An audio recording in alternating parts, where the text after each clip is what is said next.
chacun, vous définiriez finalement ce mot atypique. Qu'est-ce que ça veut dire pour vous? Joseph, vous voulez commencer? Tout d'abord, merci beaucoup. Très heureux de pouvoir partager ce temps. Ce seront des moments, j'en suis sûr, fructueux et passionnants. Alors, sur la question de l'atypie, mais en fait, c'est tout bête et méchant, je dirais. Il y a un échantillon humain et la moyenne statistique, c'est la norme. C'est comme ça que fonctionne par exemple la psychiatrie. Si on s'écarte de la norme, on est jugé atypique. Ou alors, dans le vocabulaire médical, on est concerné par un trouble ou par un problème. Mais est-ce que être différent de la moyenne, est-ce que c'est mauvais? C'est la grande question du jour. Merci Joseph. Est-ce que Agathe, vos enfants se sentent atypiques? Alors c'est compliqué, j'ai beaucoup de mal à définir effectivement le côté atypique. Donc mes enfants sont porteurs de handicap, j'en ai 3 porteurs de handicap et 2 pas porteurs de handicap, mais j'ai du mal à dire, enfin ils ont leur caractère, je trouve que c'est plus je vieillis, plus j'ai du mal à définir ça. Et en tant que mère, en fait, je ne me définis pas comme mère d'une catégorie d'enfants et après mère d'une autre catégorie d'enfants. Je suis la mère de mes 5 enfants et donc j'ai beaucoup de mal à définir ça. J'aurais été plus capable de le faire il y a 25 ans. Mais plus je vieillis, plus j'ai du mal à le définir. Merci Agathe. Loïc. Peut-être en complément de ce qu'a dit Joseph, mais de manière un tout petit peu différente, il y a une définition qui dit qu'être atypique, ça ne renvoie pas forcément au fait d'être en dehors de la norme, mais ce qui sort de l'ordinaire, en tout cas qui n'est pas du type habituel. Et moi, j'aime bien, en tout cas, me dire quelqu'un d'atypique, c'est quelqu'un d'original, qui a une spécificité et pas forcément renvoyé à cette notion d'anormalité. En tout cas, moi, c'est le regard que j'essaie de poser sur les personnes avec un handicap que j'accompagne et qui, du fait d'une difficulté sur le plan physique, sur le plan intellectuel, sur le plan psychique, vont avoir peut-être un côté plus original que la moyenne et dont la situation particulière nous déroute. Pour moi, c'est ça, quelqu'un d'atypique, parfois c'est quelqu'un qui nous déroute, qui nous fait nous interroger, qui nous désarme aussi, d'une certaine manière. Voilà. Quelqu'un avec qui, parce que ça sort de l'ordinaire, nous interpelle en tout cas. Alors, sortir de l'ordinaire, être atypique, différent, nous faire un pas de côté, est-ce que finalement c'est compatible d'être atypique et heureux? Est-ce que on va commencer à répondre à la question, est-ce que notre société ouvre des chemins possibles? Qui veut commencer? Merci. Je crois que ça pose la question essentielle du modèle de société que l'on a ou que l'on devrait avoir. Est-ce qu'on doit tout miser sur une sorte de standardisation de l'être humain ou est-ce qu'au contraire, on se dit que la société existe parce qu'il y a une pluralité des possibles? Et je suis convaincu évidemment de la deuxième option, ce qui a des répercussions majeures sur le plan, je dirais, des idées, mais aussi sur le plan politique, culturel, social. Ça a des, je dirais, conséquences majeures. Et peut-être que justement, à mon avis, le bonheur, c'est aussi le fait de découvrir d'autres types de fonctionnement. Pourquoi est-ce que le dimanche, par exemple, on fait une promenade? Ça crée un petit sentiment de bonheur que d'être dans un lieu qu'on ne connaît pas ou qu'on découvre, qu'on redécouvre. Eh bien, avec les fonctionnements humains, c'est un peu pareil. L'être humain est ainsi fait qu'on a, j'en suis convaincu, un petit fragment de bonheur lorsqu'on peut découvrir un autre monde, un autre univers. Et donc, c'est un peu, je dirais, ces petits fragments, ces petits éclats messianiques, pour parler comme Walter Benjamin, que l'on peut tisser une vie et tisser aussi la pluralité d'une société humaine. Merci Joseph. Agathe, est-ce que finalement vos enfants sont heureux? Qu'est-ce qui ferait qu'ils seraient heureux dans notre société? Alors, alors je vais parler en tant que mère, en fait. J'ai du mal à dire s'ils sont heureux ou pas heureux, mais en tout cas, si moi je suis malheureuse, ils seront malheureux. J'ai mis du temps à accepter cet état de fait et j'ai eu du mal notamment pour ma 3e enfant Isabelle. Donc en fait j'ai Malo qui est grand, qui est en foyer de vie à l'Arche. Ensuite j'ai Inès, j'ai Jeanne et puis j'ai Isabelle. Donc Jeanne et Isabelle ont la même maladie et on a ensuite Louis qui ne l'a pas. Et pendant longtemps, Isabelle, c'était un peu presque l'enfant de trop. En fait, j'ai mis du temps à me dire, c'est ok, elle est comme ça. Et une fois que je me suis dit ça, tout s'est apaisé. Donc en fait, pour qu'il soit heureux, il faut que moi déjà, je sois dans l'acceptation, la déprise, me dire, ok, c'est comme ça. Donc je dirais, c'est la première chose. Et la deuxième chose, en fait, moi, par contre, ça m'a rendue heureuse d'être avec eux. En fait, plus ils ont grandi, plus je me suis apaisée, plus finalement j'ai appris plein de choses justement parce que ça m'a déplacée, comme tu dis, parce que ça m'a emmenée dans un parc dans lequel j'avais pas l'intention d'aller au départ. Mais finalement, ce parc est sympa en fait. Voilà. Et dans le monde scolaire, puisque vous êtes professeur? Alors dans le monde scolaire, je trouve que... On peut être atypique et heureux? Voilà. Oui, mais il faudrait que les profs se disent que c'est possible. Enfin, on n'accueille pas les enfants comme on devrait les accueillir. En fait, on devrait se dire c'est génial pour un collège d'avoir des enfants handicapés. En fait, le collège, c'est un endroit très compliqué où ils sont assez violents. Et je suis sûre que s'il y avait plein d'handicapés dans les classes, plein d'handicapés partout, tout ce monde-là s'apaiserait. En fait, ils ont un rôle à jouer, mais on leur refuse ce rôle pour l'instant. On commence à y venir, mais c'est très très lourd, c'est très très lent. Ils vont pas faire suivre un cours de français parce qu'ils n'ont pas le niveau de français, mais en fait ça pourrait être bon pour la classe, quoi qu'il arrive. Donc je trouve qu'en fait on prive la société, on prive les collégiens, notamment les collégiens, je pense qu'on les prive du handicap et ça les ferait énormément grandir. Donc je trouve que pour l'instant on n'y est pas encore. Alors vous, Loïc, justement, vous n'avez pas été privé de cette rencontre possible avec des personnes handicapées. Ça a transformé votre vie, vous pourriez nous raconter? Eh bien, ça s'est passé au moment de... Le déclic, c'est à l'adolescence.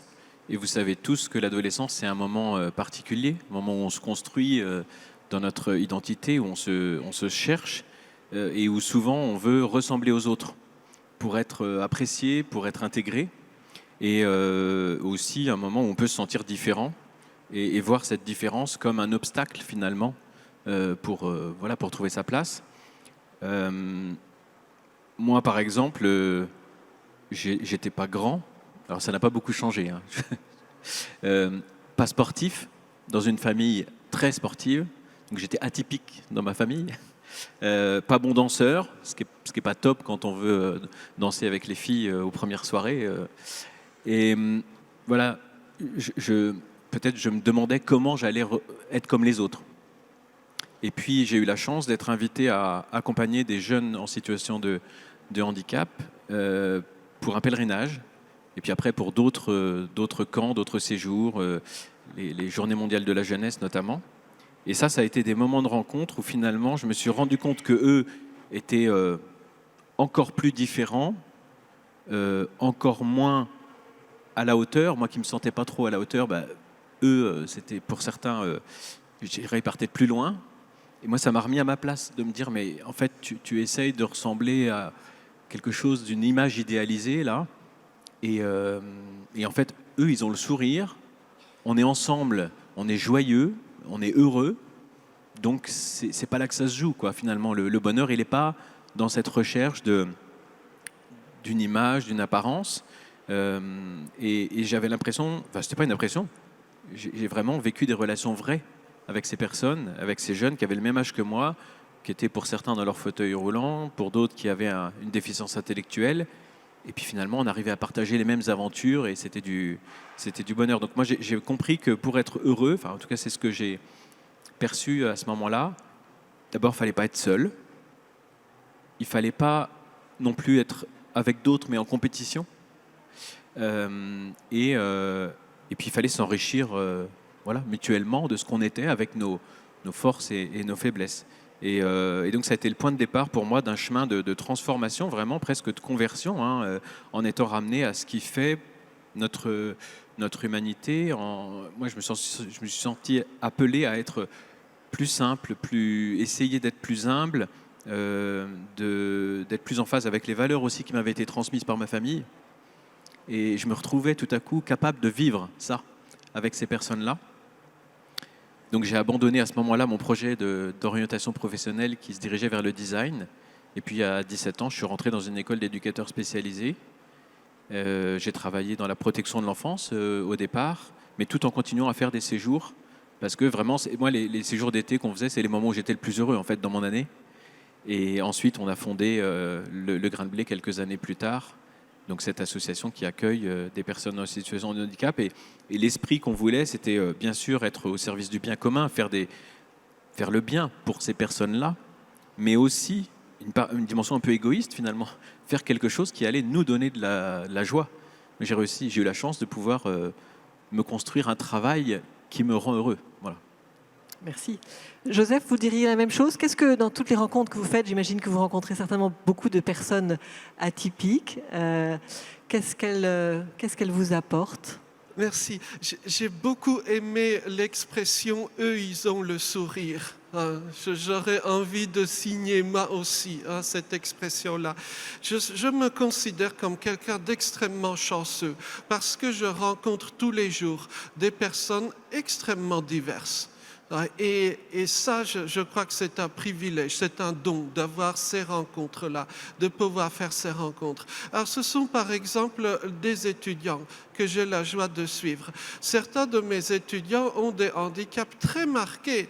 Si vous connaissez par exemple le savant anglais Stephen Hawking, donc à peu près, il y a des personnes qui ont ce type de handicap-là. Mais ce qui me marque, c'est qu'eux ne se plaignent pas. Ils sont partants. Je vais le dire très cyniquement. Combien est-ce que vous connaissez de jeunes personnes qui adorent lire La Princesse de Clèves, qui sont prêts à bosser le samedi à 23h et qui, je dirais, n'attendent qu'une seule chose, c'est de pouvoir enfin avoir la version lisible à la machine de je ne sais quel bouquin de Platon, quoi.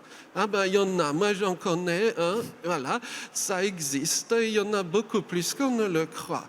Parfois, on ne sait pas où est le handicap, à vrai dire, parce qu'il y a des gens qui, médicalement parlant, n'ont pas, on va dire, de particularité, mais ils gémissent tout le temps. Parce que le café était froid, enfin que sais-je quoi. Donc là, véritablement, je me dis que l'être humain, l'espèce humaine, elle est extrêmement diverse et je crois que c'est ça la clé de la survie et de l'avenir de l'humanité. S'il n'y a qu'un seul modèle d'être humain, ça va très vite coincer à brève échéance, quoi. Et donc, encore une fois, je me permets de redire la phrase clé, ils ont le sourire, quoi. Ça, je trouve que ça résume tout. Vous diriez ça de vos enfants, Agathe? Est-ce qu'ils ont tout le temps le sourire? Et est-ce que vous avez des retours? Parce que c'est vrai qu'on voit à l'OCH que c'est pas si facile pour une famille de confier son enfant parce qu'elles ont peur de déranger. Est-ce que vous, c'est quelque chose que vous pensez qu'effectivement, là où ils vont, ils apportent quelque chose à la société? Oui, alors est-ce qu'ils ont tout le temps le sourire? C'est les enfants, donc en fait, effectivement, voilà, la pharmacienne, quand il y a eu un changement de dosage de lévothyrox, ils ont un problème de thyroïde, m'a dit est-ce qu'ils ont des sautes d'humeur? J'ai dit ma fille, elle a 15 ans, est-ce qu'elle a des sautes d'humeur? Oui, elle a des sautes d'humeur, c'est normal, elle a 15 ans. Voilà, mais alors les confier, c'est pas si facile que ça, parce qu'effectivement, on va demander une charge que nous, on porte toujours et on la demande à quelqu'un d'autre, donc en fait, ça, c'est un peu compliqué. Là, rien que de venir ici, c'était assez compliqué. Là, aujourd'hui, ça va, mais hier, c'était un peu speed. Mais effectivement, on se rend compte que quand on les confie, il y a un premier cap à passer, mais qu'après, les gens, effectivement, ont l'air d'être touchés qu'on leur ait fait ce cadeau-là. Alors que nous, en tant que parents, on se dit, bon, on va leur demander, est-ce que voilà, ça va être lourd, etc. Et la plupart du temps, dans le retour, j'ai plutôt ce retour-là. Donc, une petite expérience peut-être où quand ils vivent un camp à l'extérieur ou quelque chose qui... Ouais, alors mes enfants ont fait un camp cet été, un camp chrétien qui s'appelle Zion, qui est pour tous les ados. Alors, la difficulté, c'est qu'il a fallu que je quémande un peu de savoir s'ils pouvaient me prendre mes enfants. C'est là où je trouve que la société n'est pas encore parfaitement inclusive. C'est qu'il faut demander si on peut mettre ces enfants-là, alors qu'on ne demanderait pas pour les autres enfants. Bon, voilà. Mais finalement, ça s'est bien passé. Et à la fin du camp, la responsable du camp m'a dit « Oh, mais d'habitude, il y a toujours des conflits interpersonnels. Et là, cette année, c'est la première année où il n'y en a pas eu. Parce qu'il y avait vos enfants qui étaient là et qui étaient, notamment, on avait notre Isabelle qui était un peu fragile sur le point émotionnel. Et en fait, ils ont pris grand soin d'elle. Et en fait, ça a permis aux autres enfants de se dépasser. Et tu vois, je te rejoins, Joseph. Moi, je suis prof en collège. Il y a plein d'enfants qui ne sont pas heureux aujourd'hui, des adolescents. Ils sont très anxieux, ils vont très mal, etc. Alors qu'effectivement, moi, mes enfants se posent 10 fois moins de questions que ça. C'est qu'est-ce qu'on va manger, si c'est moule frites, c'est cool. C'est tout. Loïc, est-ce que c'est quelque chose que vous observez aussi parce que je sais que dans votre association, l'idée c'est effectivement de vivre, pas de rester dans leur lieu de vie, mais vraiment d'être le plus possible à l'extérieur. Est-ce que vous voyez effectivement tout ce que les personnes qui vivent dans ce foyer apportent quand ils vont à l'extérieur? Est-ce que vous avez des petites choses à nous raconter pour nous donner des idées? Oui, moi ce qui me touche souvent et ce que les gens qui viennent dans l'association ce dont ils nous témoignent, c'est souvent la délicatesse des personnes, leur gentillesse. Souvent, quand quelqu'un arrive, ils ont vraiment une attention particulière à la personne. Là où parfois on salue des gens de manière un petit peu, je dirais, par obligation ou très formelle. Là, le souci de connaître, de comprendre qui est cette personne qui vient, et puis d'y prêter une attention. Il y a une vraie simplicité, je trouve, dans la manière d'être, parce que peut-être ils s'encombrent moins que nous d'artifices, de faux semblants, ou peut-être pas l'envie ou la capacité de jouer un rôle, et finalement une plus grande authenticité. Et qui nous invite du coup à sortir nous aussi de notre posture, de notre rôle. Il y a des personnes, parfois, je vois arriver avec des codes très institués, mais qui ne fonctionnent pas avec certains de nos résidents. Et il faut revenir à quelque chose de beaucoup plus simple. Voilà, si la personne se présente par son nom de famille et sa fonction, un titre qu'on ne comprend pas, un organisme, l'OCH par exemple, voilà, qu'est-ce que ça veut dire? Non, je suis Florence et je suis en visite chez vous aujourd'hui. Ça, c'est des choses qui remettent la rencontre au cœur, vraiment. Et puis, alors, je tiens à préciser une chose. Ça permet de rencontrer l'autre de manière authentique avec ses défauts et ses qualités. Mais ils ont des défauts comme tout le monde. Non, mais c'est important aussi de ne pas être dans une idée de présentation un peu angélique des personnes handicapées qui seraient parfaites et sans défaut. Oui, puis c'est difficile aussi de faire une généralité par rapport aux personnes handicapées. On est bien exactement. Ça, on se garde vraiment de ça. Bien sûr. Mais souvent, parce que c'est des personnes qui vont avoir un enjeu de devoir accéder aux choses basiques et essentielles de la vie, dont nous on bénéficie quand on est valide sans se poser de questions. Finalement, ils vont moins s'encombrer de tout ce superflu. Voilà, c'est là que je trouve cette authenticité. Et beaucoup de personnes nous disent, et ça rejoint ce que tu disais, Agathe, on est venu pour rendre service, mais qu'est-ce que ça nous a fait du bien? Parce que là, il n'y a pas d'enjeu de pouvoir, il n'y a pas de qui est le meilleur, il n'y a pas voilà, il y a moins de faux. Il y a quelque chose de beaucoup plus vrai. Et puis une chose aussi dont on a été souvent témoin, c'est que ceux que l'on peut parfois regarder comme des petits, des personnes discrètes, des cabossés parfois de la vie, ou de manière plus générale des personnes originales, atypiques, parfois elles font énormément de bien en silence, sans même s'en rendre compte. On a l'un des résidents d'une de nos maisons l'an dernier qui est décédé à 40 ans. Et au moment de ses funérailles, l'église était archi pleine et on a reçu énormément de témoignages, des mails, des courriers de gens qui nous disaient Vendry était quelqu'un de vraiment gentil, qui prêtait une attention à chacun sans condition. Si vous vouliez être son ami, il était votre ami. C'était quelqu'un qui, alors pour moi ça renvoie à l'idée de fraternité universelle. C'est celui qui était prêt, qui avait le cœur ouvert. Et si vous voulez qu'on soit amis, on est amis. Mais aussi bien un collègue de travail dans son ESAT que le boulanger du quartier. Et donc tous ces gens sont venus à ses funérailles pour lui dire merci.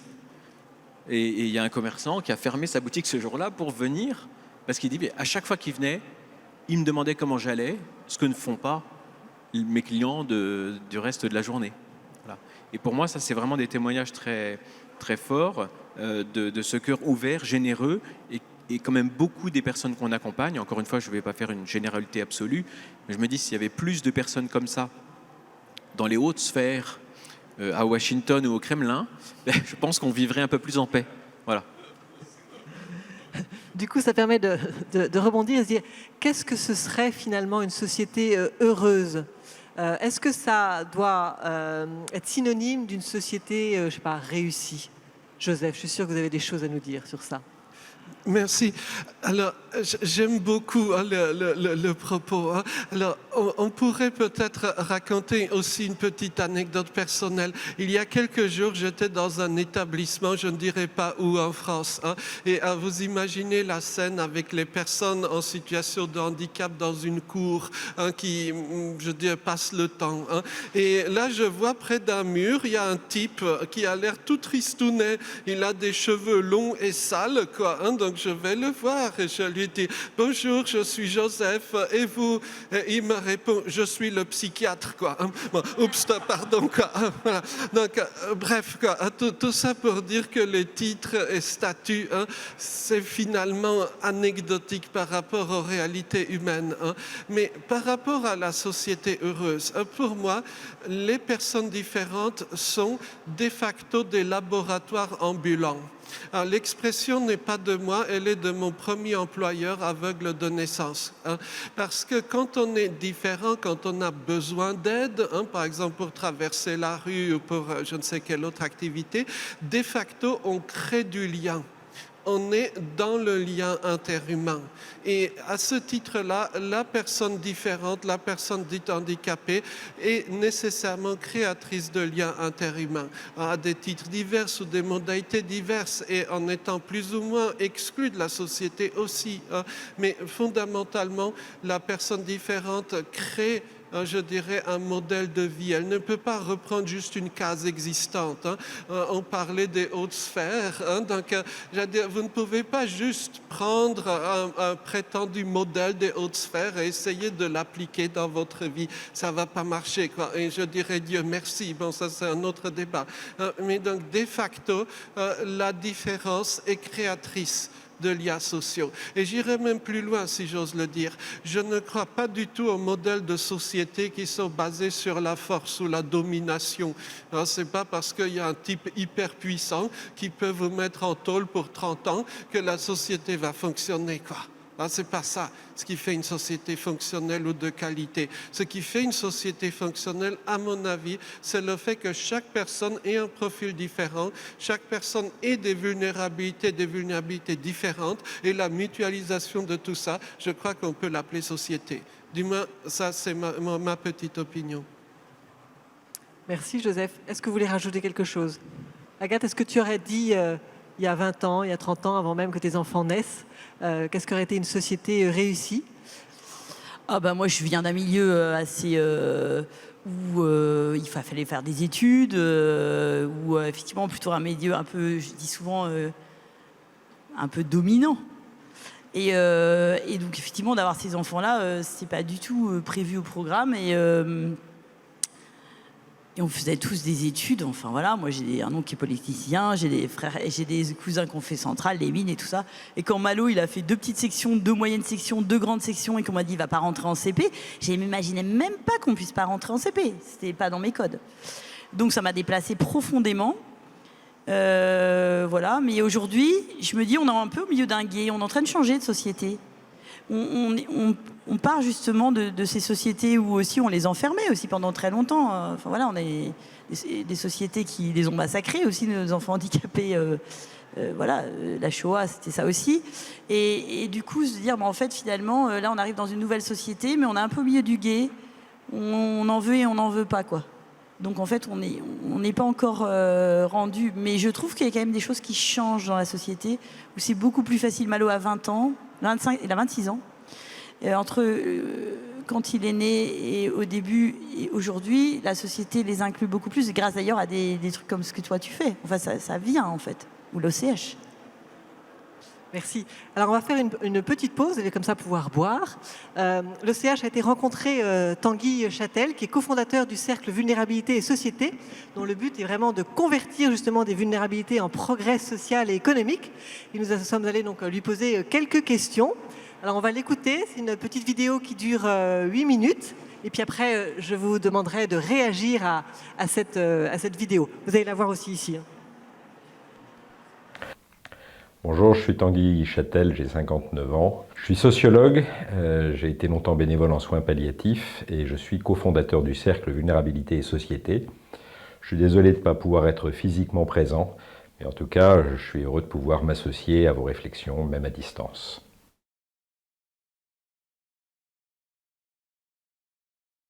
La vulnérabilité n'est pas ce qu'on croit. La vulnérabilité n'est pas la désignation de quelqu'un qui serait nécessairement différent. Le mot vulnérable vient de vulnus, qui veut dire blessure, et donc être vulnérable, c'est risquer d'être blessé. À partir de ça, on peut tous se reconnaître dans le fait que nous sommes vulnérables, puisque si on vous pose la question « est-ce que vous êtes invulnérable ?», je ne doute pas que vous n'oserez pas répondre « oui ». Donc en réalité, il y a bien des gens qui sont différents, même si on peut considérer qu'on est tous différents les uns des autres. Et ce que le Cercle Vulnérabilité et Société a travaillé, c'est comment la vulnérabilité est universelle et fait partie de notre condition humaine, mais certains font l'expérience d'une fragilité. Et donc il faut bien distinguer les deux mots, parce que la fragilité, c'est lorsqu'on est blessé, mais qu'on risque en plus d'être brisé. Donc c'est important de revenir au sens profond des mots. Et il y a des gens qui sont dans des situations de vie qui les exposent à des difficultés plus importantes que nous au quotidien. Mais il y a quand même une vraie résonance entre chacun d'entre nous par le fait que nous sommes vivants. C'est ça ce que dit le mot vulnérable. Vulnérable, c'est être vivant. Un rocher n'est plus vulnérable. Un rocher peut juste être cassé, mais pas blessé. Voyez. Et donc, à partir de ça, ça nous oblige, d'une certaine manière, à prendre en considération non seulement la richesse de notre vulnérabilité, puisque nous serions très pauvres de ne plus être vulnérables, mais en plus notre responsabilité à l'égard de ceux dont la vulnérabilité est plus accentuée, du fait d'une dégradation de leur capacité physique ou psychique ou même sociale. Donc la vulnérabilité, ça reste le ciment de toute forme de société. Sans reconnaissance de la vulnérabilité, on finit par vivre dans des sociétés où chacun est un individu isolé, et ça n'est pas la meilleure manière de se sentir vivant.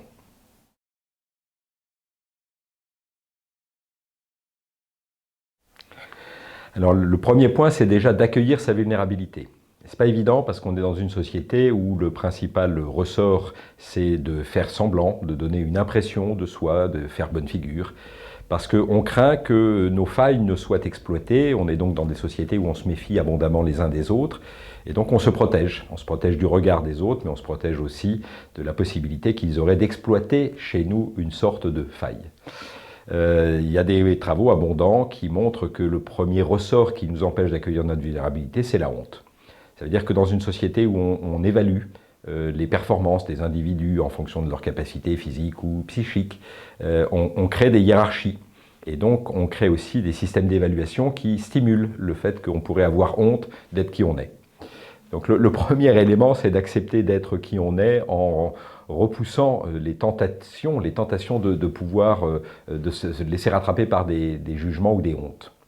Une fois qu'on a moins honte d'être qui on est, ce qui suppose au préalable quand même un vrai travail sur soi avec l'entourage comme étant une forme de soutien, alors on devient beaucoup plus capable d'aller à la rencontre des vulnérabilités des autres, puisqu'on peut même les aider à en avoir moins honte. La puissance du témoignage, quand on ose parler un peu de soi simplement, illustre que c'est facile de déverrouiller les points de blocage chez l'autre qui, à son tour, devient capable de témoigner, et c'est comme ça qu'on crée du lien.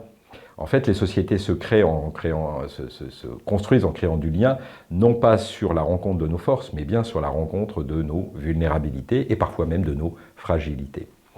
Alors en quoi est-ce que ça crée de la force d'accueillir sa vulnérabilité? Déjà, ça crée du lien, je viens de le dire, mais en plus, on a tous l'expérience d'avoir traversé des moments particulièrement compliqués, exigeants, des séparations, des moments de maladie, des moments de deuil, des moments de doute, d'une manière générale, hein, professionnelle, privée.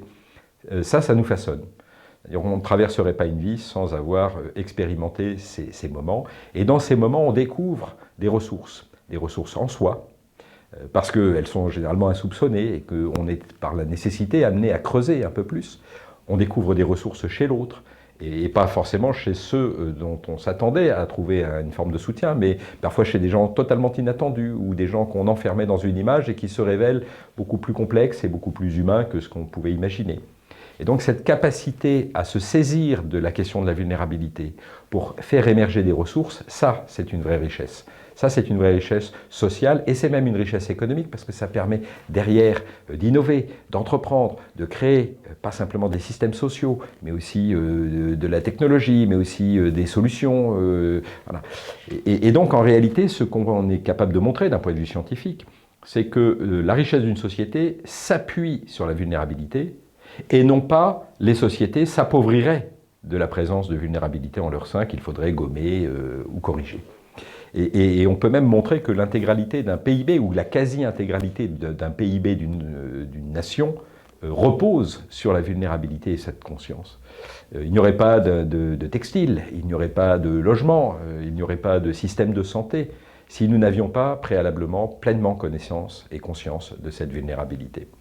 Donc tout ce que moi je travaille avec d'autres depuis des années, même des décennies, c'est non seulement d'expliciter en quoi la vulnérabilité est une source de richesse, richesse pour soi, richesse chez les autres, richesse entre nous, et donc richesse collective, mais aussi en quoi elle est génératrice de talents, cette vulnérabilité, ces talents dont on a encore de plus en plus besoin dans des moments d'incertitude, au moment où les sociétés ne savent plus très bien vers où aller.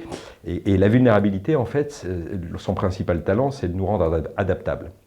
Grâce à la vulnérabilité, nous faisons l'apprentissage de notre adaptabilité, donc dans des temps d'incertitude, d'imprévisibilité, d'impermanence, peut-être même d'inquiétude. Eh bien, la vulnérabilité est loin d'être notre boulet, ça devient notre principale force, notre principal socle, à condition qu'elle soit accueillie, qu'elle soit partagée avec simplicité et qu'elle soit transcendée par la capacité de créer des choses ensemble. Donc je crois fondamentalement que la vulnérabilité est l'énergie dont nous avons collectivement besoin, c'est la ressource de notre monde, et que nous serions coupables et probablement assez imbéciles de cacher cette vulnérabilité, ce qui nous empêcherait d'en faire quoi que ce soit. Au contraire, il nous faut non pas l'exhiber, ce n'est pas le sujet, mais il nous faut accepter de la partager avec simplicité, d'observer comment elle transforme nos vies, la vie des autres, le monde, et en faire une énergie collective pour relever des défis qui sont assez considérables et qui se présentent à nous aujourd'hui.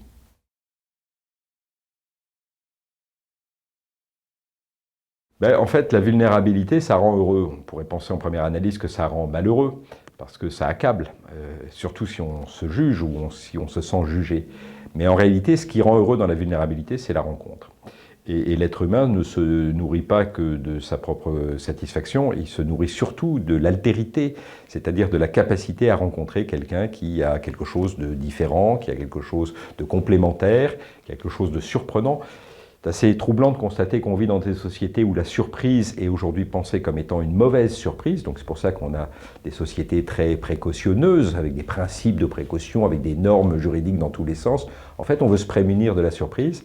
Et quand on regarde bien dans nos vies, les moments qui ont le plus de valeur, c'est ceux où on s'est laissé surprendre par une rencontre, par une idée, par un émerveillement devant un paysage, des choses qu'on n'avait pas anticipées.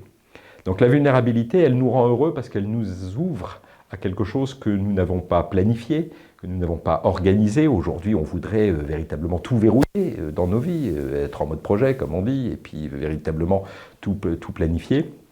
Et la vulnérabilité, elle nous fait faire l'inverse. Elle nous oblige à nous laisser surprendre, elle nous oblige à découvrir quelqu'un d'autre, à nous laisser émerveiller, et puis surtout à créer des relations qui sont des relations authentiques. Et aujourd'hui, c'est probablement la principale nourriture dont le manque nous fait souffrir. C'est que nos relations sont plus rarement authentiques, souvent intéressées, souvent habillées d'usages sociaux. Et la vulnérabilité, c'est le moment où on se met un peu plus à nu, on découvre l'autre tel qu'il est, on se découvre soi tel qu'on est, on peut s'émerveiller de ça, et c'est ça qui est en réalité la vraie source de la joie, hein, c'est de sortir de soi. Alors, je vais du coup m'adresser à vous, on va essayer de réagir un petit peu à cette vidéo, vous allez nous apporter d'autres éléments. En tout cas, par ces réflexions, Tanguy Châtel appuie un petit peu sur ce que vous avez déjà exprimé. Il rappelle que nous sommes tous finalement différents et vulnérables. Il nous exhorte du coup à nous accueillir tels que nous sommes. Comment vous avez envie de réagir à ça ? Joseph, allez-y. Pardon. J'ai beaucoup aimé la vidéo. Il y a beaucoup de choses que je trouve très vraies. Par exemple, et c'est un fait, que beaucoup d'innovations, de produits qu'on utilise au quotidien viennent du monde du handicap au sens large. On pourrait faire une liste vraiment à rallonge depuis la télécommande à la valise à roulettes en passant par le téléphone et on peut continuer pendant des heures. Donc, il est parfaitement exact que ce soit la vulnérabilité ou, je dirais, la faiblesse humaine qui crée des choses. Ça, c'est parfaitement exact. Et le fait que cette vulnérabilité, ces rencontres-là créent du bonheur, c'est parfaitement exact. Je me permettrai juste peut-être d'ajouter un petit point. À mon avis, il y a des personnes qui sont plus ou moins exclues que d'autres. Donc, tout le monde, tous les êtres humains ne sont pas logés à la même enseigne, quoi. Alors, c'est pas que tel ou tel handicap soit biologiquement ou définitivement pire que tel autre. Non, c'est pas ça l'idée. C'est une question de jugement social qui fait que tel profil sera mis à l'écart, tel profil sera valorisé, mais dans 30 ans, ça peut être l'inverse. C'est souvent basculant, quoi. Mais donc, comment faire pour que dans notre action concrète, quotidienne, on puisse toujours, avant tout, avoir à l'esprit les gens les plus exclus? Parce qu'il y a un risque de, je dirais, biais cognitif, où il y a un risque de se tromper de cible quand on veut faire de l'inclusion, quand on veut œuvrer à ce monde, on va dire, entre guillemets, j'ose dire, meilleur. C'est, on va dire, d'oublier, de zapper les personnes qu'on voit le moins, quoi. Et dès lors, on doit véritablement toujours avoir ce petit rappel mental à l'ordre. Ce n'est pas la personne qui gémit le plus, qui crie le plus, qui est la plus visible dans les médias, qui a peut-être le plus besoin de ressources d'inclusion. C'est, je crois, un défi mental, un défi politique. Pour le dire autrement, dans l'univers du handicap, on a une toute petite caisse, quoi. On n'est pas du tout aussi riche que d'autres, on va dire, entités du monde. On a une toute petite caisse. Comment on va l'utiliser au mieux, quoi? C'est une question très concrète et quotidienne. Merci Joseph de nous rappeler effectivement. Le fait est que dans nos sociétés, beaucoup de personnes handicapées sont très exclues, ça c'est vrai. Est-ce que, Loïc, vous avez une expérience par rapport à ça, par rapport à cette idée que les personnes handicapées peuvent nous apporter quelque chose et de fait, elles vous ont transformé? Qu'est-ce que vous avez fait comme chemin, vous? Alors, en fait, si je reprends mon parcours personnel, c'est un petit peu différent de ce que Tanguy Châtel expliquait, c'est-à-dire... si on accepte ses propres vulnérabilités, alors, une fois que je les ai regardées en face et acceptées, je vais pouvoir plus facilement aller vers d'autres personnes et les accueillir avec leur vulnérabilité. Pour moi, ça s'est fait dans l'autre sens. C'est vraiment la rencontre avec ces personnes, pour le coup, dans des situations parfois de grande fragilité, pas seulement vulnérables, mais qui m'ont permis d'accepter mes propres vulnérabilités et comme je disais tout à l'heure, qui m'ont un peu remis en place. Et je pense qu'au quotidien, vivre avec ces personnes-là, d'abord me permet de relativiser beaucoup de choses. Et j'en reviens à la notion du sourire. C'est que quand une personne vit des choses très difficiles et que nous, on se plaint simplement du temps qu'il fait, on voit bien que à un moment donné, il va falloir arrêter de râler pour tout et n'importe quoi, parce que si la personne qui, elle, est coincée dans son fauteuil roulant ou ne peut pas travailler à cause de sa déficience intellectuelle, elle arrive quand même à avancer, ou en tout cas, elle fait tout pour. Moi, qui ai des ressources qu'elle n'a pas, il faut que je suive son exemple. Il y a ce chemin d'exemplarité, je trouve, dans beaucoup de parcours de personnes et de leurs familles. C'est-à-dire qu'il y a aussi ce que les familles traversent. Je ne voudrais quand même pas qu'on élude la complexité de certaines situations de handicap qui génèrent souvent de la souffrance, parce qu'on accompagne aussi, nous, dans notre travail, cette souffrance-là. Mais accompagner ces difficultés, accompagner parfois cette souffrance des personnes en situation de handicap, ça demande de l'écoute, ça demande de la patience, ça demande de l'humilité, ça demande de la confiance. En gros, tout ce dont la société a vraiment besoin et dont on manque cruellement. Société de la performance, où on répond par de plus en plus de solutions technologiques. On a l'intelligence artificielle aujourd'hui qui nous apporte plein de choses formidables. Mais on voit bien que par rapport à ce qui est en jeu dans la difficulté d'une maman, par exemple, de faire confiance à une équipe éducative ou à un foyer pour passer le relais, je ne crois pas qu'il y ait d'intelligence artificielle qui puisse résoudre ça. Et dans beaucoup de choses, je me rends compte que on accède à un rythme, par exemple, qui est plus propice à la réflexion, à l'entente, que dans une société qui va très très vite. Nous, on est obligés de s'adapter au rythme des personnes qu'on accompagne et qui, pour certaines, ne peuvent pas suivre la cadence. Et finalement, quand on s'adapte à elles, eh bien, on a parmi nos bénévoles, par exemple, des gens qui nous disent « ça me fait du bien parce que pour moi aussi, la société va trop vite », alors qu'ils n'ont pas de handicap.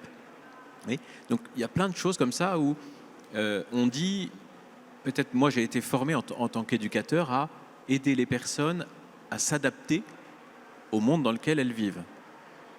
Je pense que le monde doit s'adapter à ces personnes-là, à chacun, et en cela, on trouvera plus, tous, notre place avec nos propres vulnérabilités, et on les acceptera tous mieux si on est moins dans la compétition, si on est moins dans la performance, moins dans la vitesse.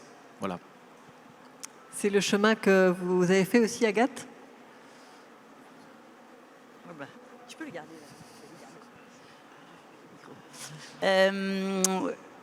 Oui, moi, quand il disait dans la conférence, ce qui nous arrive de plus beau et ce qui n'a pas été planifié. Moi, j'ai regardé beaucoup de témoignages de parents d'enfants handicapés et je les entendais qui disaient ça. Ouais, c'est super d'avoir un enfant handicapé, tout ça. Et je me disais, ouais, enfin, moi, je suis un peu dubitative. Et ça, ils se disent ça, c'est parce que c'est pour se consoler. Donc, j'ai longtemps pensé ça, tant que je pleurais. Et maintenant que je suis consolée, je me dis, mais si, en fait, avec mon mari, on se dit, mais finalement, c'est la plus belle aventure qui nous soit arrivée. Cette aventure, elle était incroyable. C'était une aventure un peu immobile, parce qu'on est resté au même endroit, on n'est pas parti voyager, on n'a pas parti. Moi, je rêvais de faire des tours du monde en bateau, tout ça. Bon, ça, ce sera jamais. Mais par contre, on a vécu une aventure un peu de dingue, où il a fallu effectivement se mettre à leur rythme. Enfin, vous avez bien compris que j'étais speed. J'ai des enfants extrêmement lents. Donc en fait, ils me mettent à leur rythme, ou alors ça va pas aller. Donc je suis obligée de faire ça. Mais en fait, c'est ma joie. En fait, ils me permettent ça. En fait, je sais pas à quelle vitesse j'aurais été si j'avais pas eu mes enfants qui m'avaient ralenti. Merci à eux, quoi. Et donc oui, j'ai fait cette expérience mais ça met du temps. Hein. Par contre, ça vient pas tout de suite. Hein. J'aurais pas parlé comme ça il y a 10 ans. Tanguy, dans sa vidéo, parle de la vulnérabilité comme un ciment de notre société. C'est fort. Alors vous l'avez aussi dit, Joseph, en disant que les personnes handicapées atypiques nous montrent un chemin, qu'elles sont un laboratoire. Et c'est vrai que moi, je veux dire que je suis aussi très souvent admirative de la créativité, de l'adaptabilité, de toutes ces personnes confrontées au handicap et qui doivent faire avec un tas de limites. C'est vrai qu'elles développent vraiment des trésors d'ingéniosité pour vivre.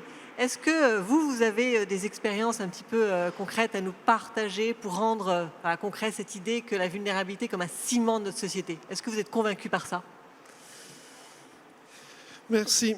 Je vais vous montrer un petit objet. Alors ça, c'est un stylo, tout à fait banal, mais il y a un autre objet qui est à peu près de la même taille que ce stylo.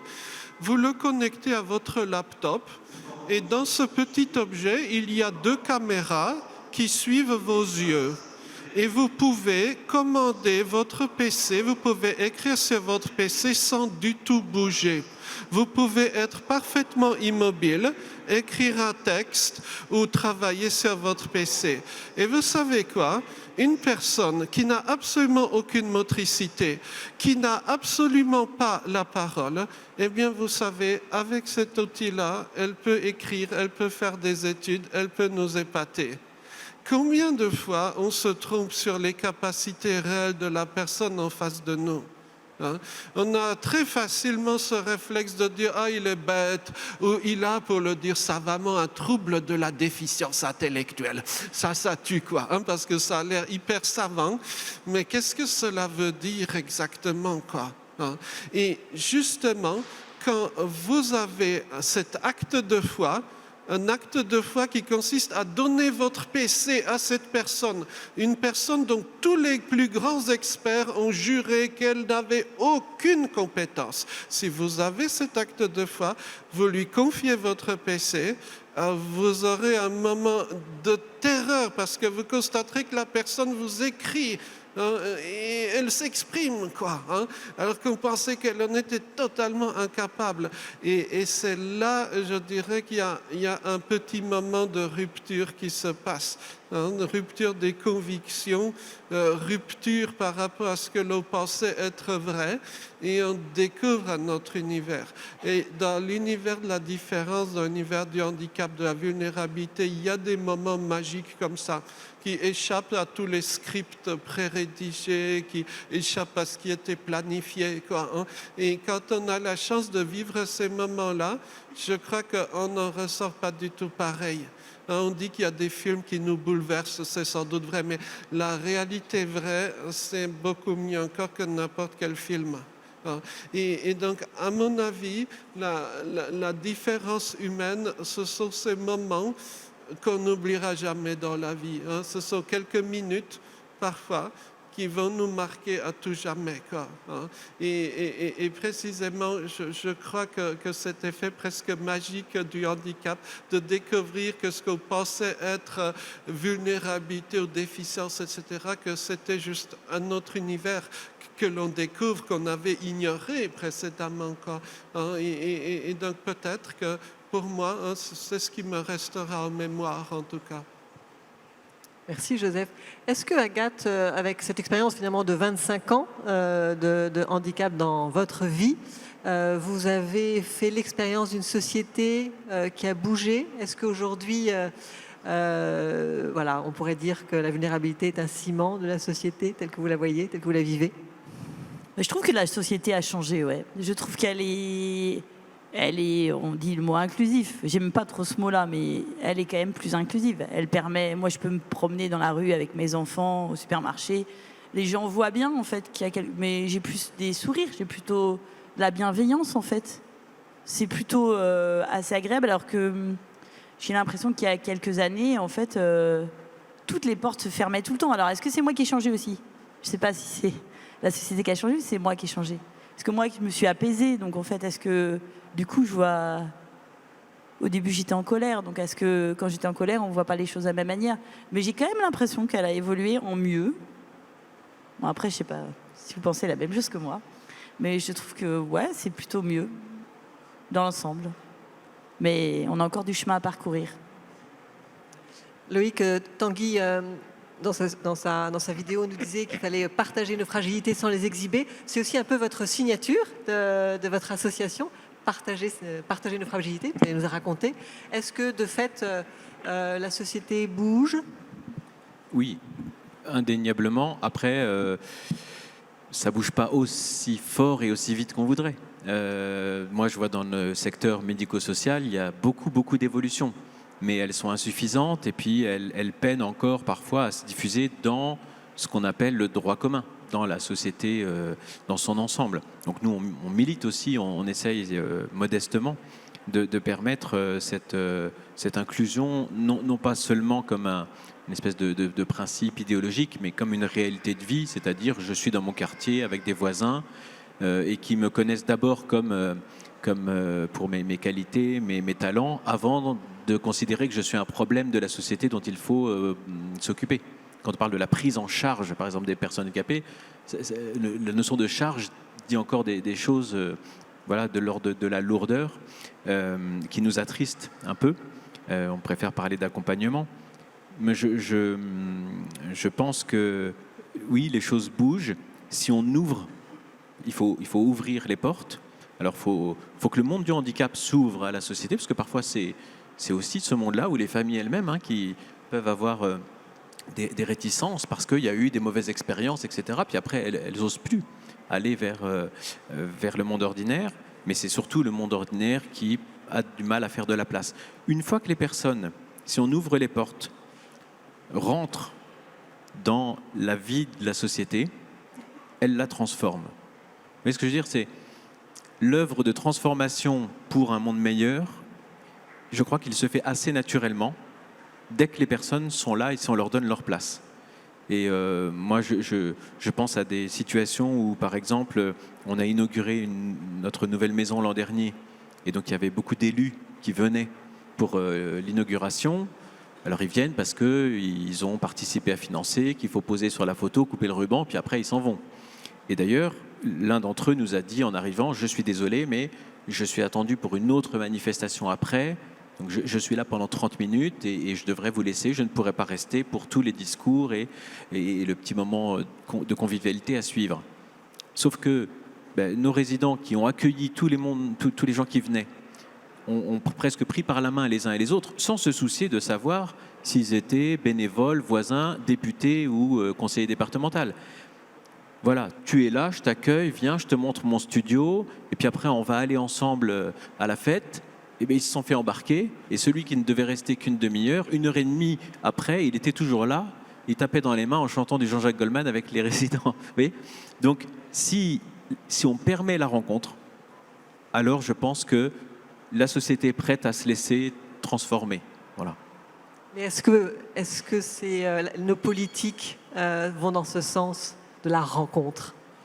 Alors, en tout cas, ce n'est pas ce qui les guide. Voilà. Je ne dirais pas que les politiques publiques aujourd'hui l'empêchent, mais on n'a pas dans l'idée que c'est d'abord ça l'enjeu. Or, j'en suis convaincu. Voilà, on a des politiques publiques aujourd'hui qui sont d'abord fondées sur des principes beaucoup plus techniques, beaucoup plus chiffrés, des choses très nécessaires, hein, parfois d'un point de vue pratico-pratique, mais qui ne laisse pas forcément... L'idée de compensation ? L'idée de compensation du handicap, beaucoup, ça a été évoqué tout à l'heure, et je peux rebondir là-dessus, sur cette idée de l'indépendance. Alors, l'autonomie ne me pose pas de problème, moi, voilà. Mais être autonome, c'est une chose. Être indépendant et vouloir ne pas dépendre des autres, ça, c'est plus problématique. On est tous dépendants. On ne peut pas vivre seul. Et ces personnes-là nous rappellent aussi à ça. Alors il faut à la fois qu'on les accompagne dans leur autonomie, mais qu'on accepte qu'il demeure une interdépendance entre les uns et les autres. Et aujourd'hui, on a des politiques publiques qui plaident un peu pour le... Bon, c'est une société un peu individualiste, hein, que chacun ait des moyens de subsistance, un cadre, un environnement adapté sur le plan matériel, etc. Et si on met toutes les conditions réunies, alors la personne va pouvoir être un citoyen. Mais en fait, on a aussi besoin d'avoir des amis. On a aussi besoin de faire la fête. On a aussi besoin d'avoir des lieux qui nous nourrissent sur le plan affectif, sur le plan spirituel, sur tout un tas de choses. Et ça, les politiques publiques s'en sont pas vraiment saisies pour l'instant. Merci. Alors Tanguy a parlé aussi dans sa vidéo, j'étais assez contente de cette idée, c'est cette difficulté de la société à accueillir la surprise. Je trouve ça effectivement chouette. J'espère qu'on vivra beaucoup de surprises pendant ce forum. Est-ce que ce serait en fait finalement une des raisons parmi d'autres qui nous empêche d'être heureux, de pas arriver à accueillir la surprise ? Est-ce que vous partagez cela ? Et est-ce que vous voyez finalement d'autres raisons qui nous empêchent d'être heureux ? Joseph, vous voulez commencer ? Non ? Agathe ? Pardon. Merci. Alors, On aurait beaucoup d'histoires à raconter où lorsque un puissant de ce monde rencontre une personne handicapée, ça se passe pas comme prévu, quoi. Bon, la fable du roi est nu, etc. C'est exactement d'ailleurs dans ce registre-là, quoi.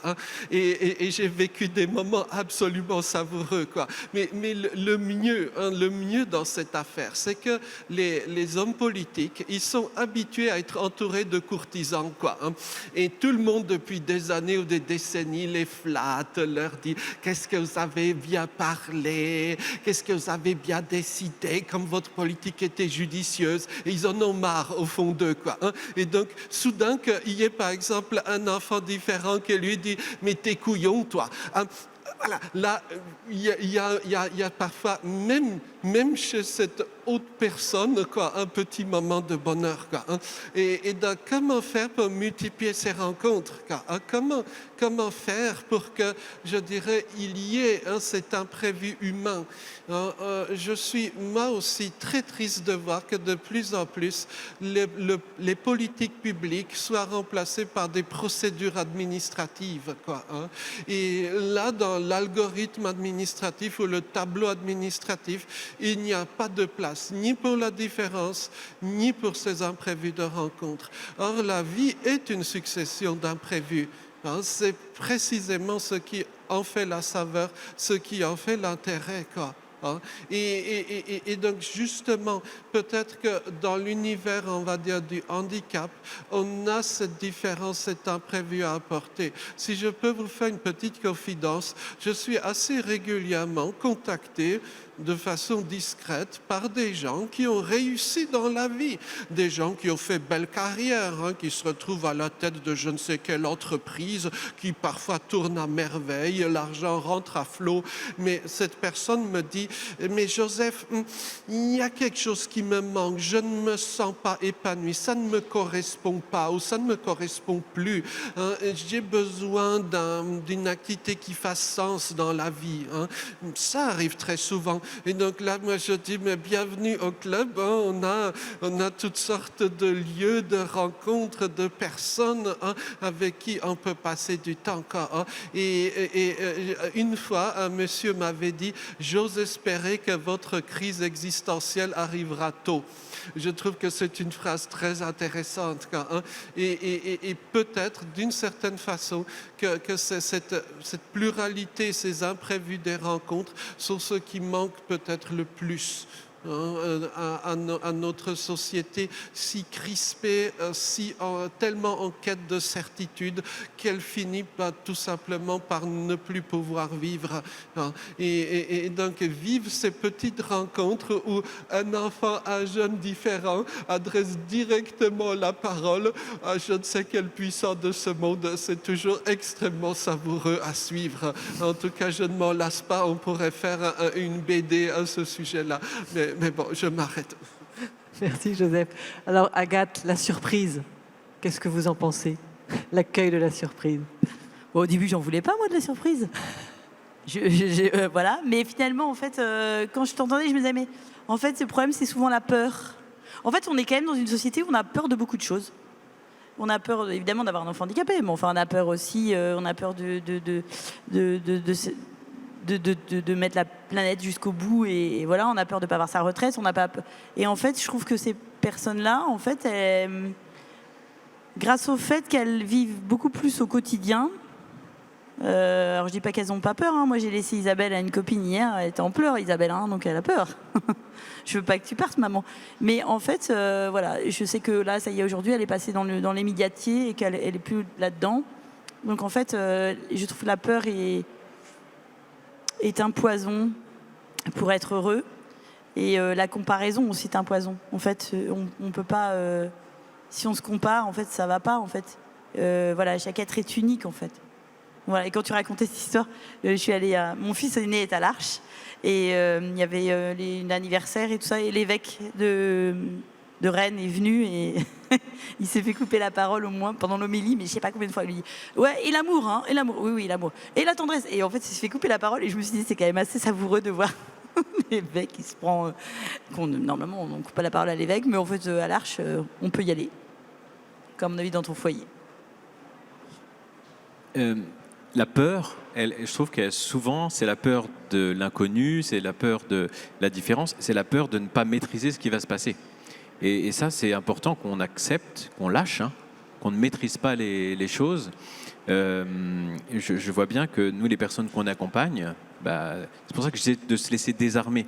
Très souvent, c'est ça. Elles nous obligent, parce que ça ne va pas se passer comme prévu, à accepter que nous, on va faire au mieux, on va s'adapter, mais ne pas chercher à maîtriser. Et effectivement, on est dans une société où on voudrait que tout soit prévisible, que tout soit normé. C'est pour ça qu'on a de plus en plus, et on le déplore dans notre champ d'action, des protocoles et des choses qui ne collent pas avec l'imprévu, la spontanéité de ce qui fait qu'on est des humains tous différents et par nature imprévisibles. Voilà. Mais en tout cas, c'est source de beaucoup de joie parce que dans ces imprévus, il y a des imprévus dont on se passerait bien. Hein. Voilà, il y a parfois des incidents, des choses comme ça. Mais il y a les imprévus qui pimentent une journée, une semaine ou une année. Enfin, quand des gens de l'extérieur, assez éloignés de l'association, nous disent à mes collègues « Ah, vraiment, c'est formidable ce que vous faites, ils ont l'air très heureux, les résidents que vous accompagnez », ça agace mes collègues énormément. Parce qu'ils disent « Mais en fait, on n'est pas là pour les rendre heureux, on est là pour être heureux ensemble. Nous aussi, on est heureux de les accompagner. Ce n'est pas un sacerdoce, ce n'est pas un sacrifice, ce n'est pas une corvée de s'occuper de personnes handicapées.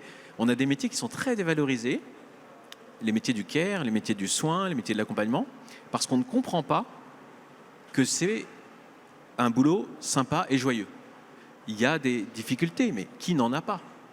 Mais par contre, on est très récompensé par cette authenticité de ce qu'on vit et qui fait beaucoup de bien. Et des bénévoles, par exemple, qui sont venus parfois en disant je voudrais essayer de faire une bonne action, finalement, ils sont comblés, ils sont heureux et ils ne s'attendaient pas à ça. Donc il y a cette surprise de voir que peut-être que les gens à qui tu confies tes enfants, ils le font pour te rendre service parce que tu es une bonne copine, mais en fait, tu leur fais effectivement un très beau cadeau et ils ne s'attendaient pas à ça.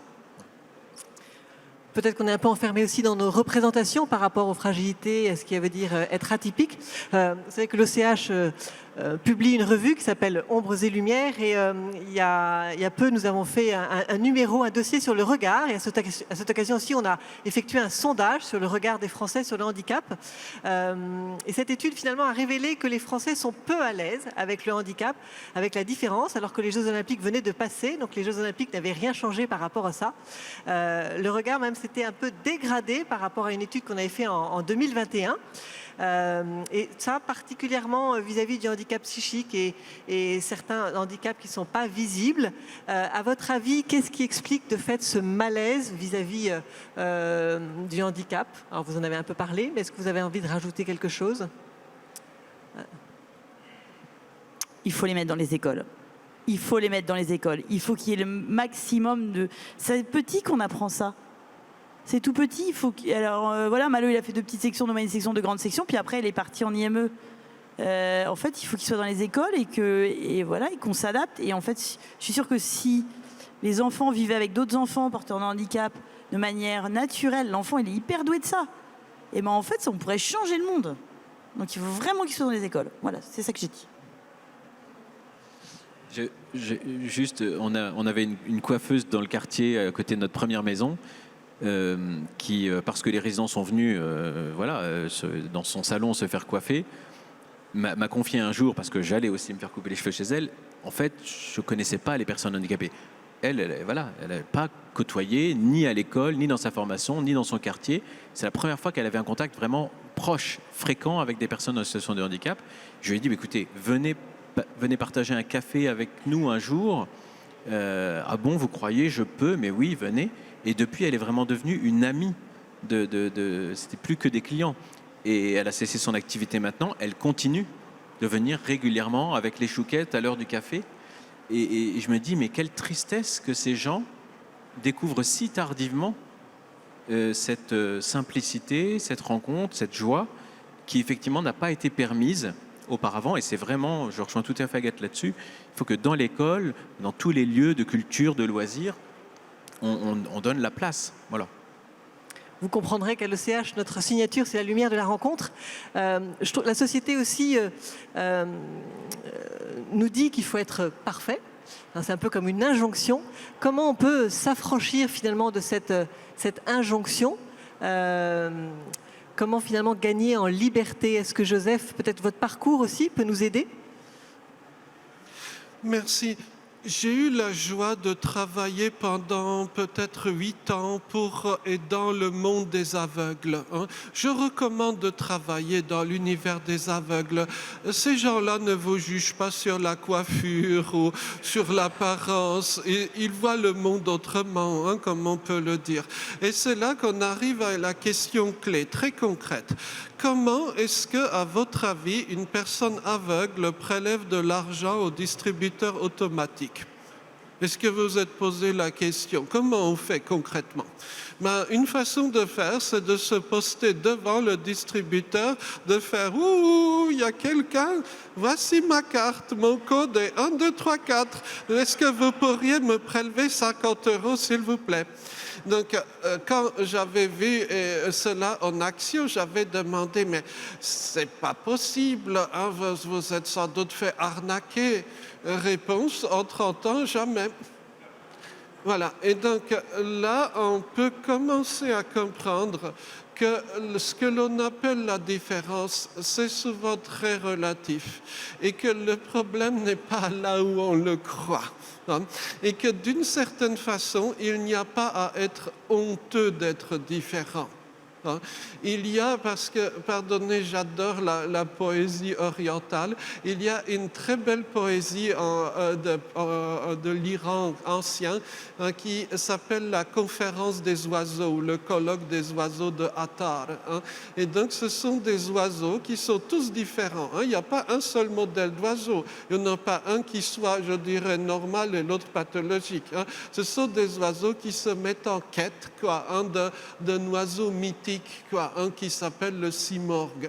Donc il y a toutes sortes d'épreuves et de péripéties. Le rossignol qui est poussé par l'amour, il vit des déceptions, etc. Le pan qui est très narcissique, donc lui aussi il est tout chamboulé. Et à la fin du parcours, il découvre qu'en fait leur quête était déjà entre eux, parce que c'est un jeu de mots, le simorgue, ça veut dire 30 oiseaux en persan, voilà.